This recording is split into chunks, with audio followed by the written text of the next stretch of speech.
नुआपड़ा जिला सीनापल्ली ब्लॉक अंतर्गत घंटीगुड़ा ग्राम पंचायत निवासी श्रीजुक्त रमेश बाग और श्रीमती तिलोत्तमा बाग को पुओ सोमनाथ बाग को नियारा भक्ति।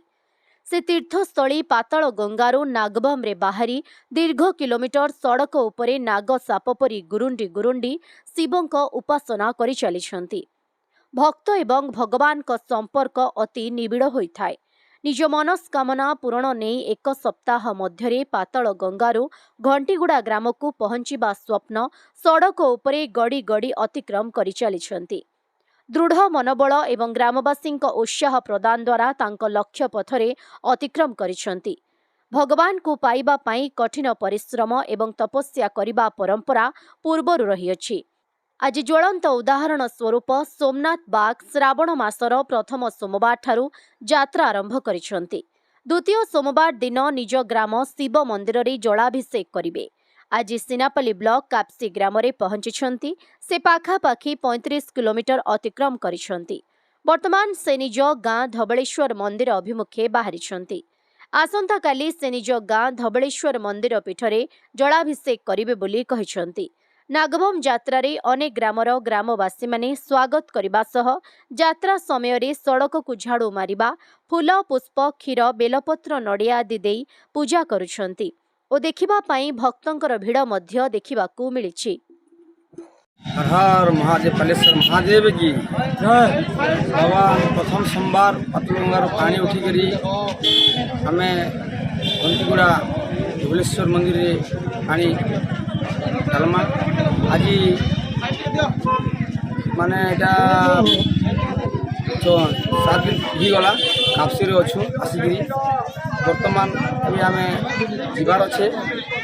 हर हर महादेव जय भोलेनाथ। मोर ना टंकधरनियान चलना ग्रामर कि आपण मैंने जानूे जे सोमनाथ बाबा घंटीगुड़ार सोमवार दिन ठार से पातल गंगारू गड़ी गड़ी आज पर्यटन काफी ग्राम पहुँची बहुत श्रद्धालु भिड़ होती बाबा सहित आम सहयोग कर समस्त श्रद्धालु सहयोग कर आज काफी ग्राम अच्छू।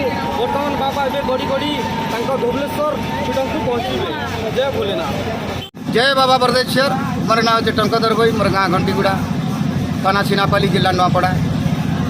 आज आमर आपण मानकर जेन गहन रे जते गहली भी देखुछन आम घंटीगुड़ा ग्रामर जड़े भक्त सोमनाथ बाबा तांकर माँ ना होचे तिलोत्तमा बाग तांकर बापार ना होचे रमेश बाग।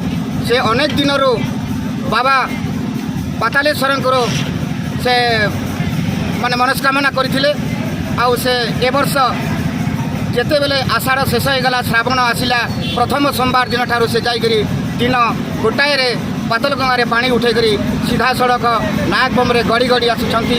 वर्तमान आम पहुँचीचे काप्सी ग्राम को। यही ग्राम वर्तमान रेस्ट नहीं आबे सीधा सड़क श्री सोमनाथ बाबा काप्सी ठारू गड़ी गड़ी जेबे धबलेश्वर बाबा घंटीगुड़ा को से पहुँचे। घंटीगुड़ा सीनापल्ली ब्लॉक डिस्ट्रिक्ट नुआपड़ा पाताल गंगा ठू घंटीगुड़ा नागबम गोटे भगवान लीला है। और मानसिक काण होछि मानसिक किसी नहीं भक्ति भाव रे का आज केते दिन हला ई काप्सी के पहुंचले जे 7 दिन केने डालबे पानी घंटीगुड़ा।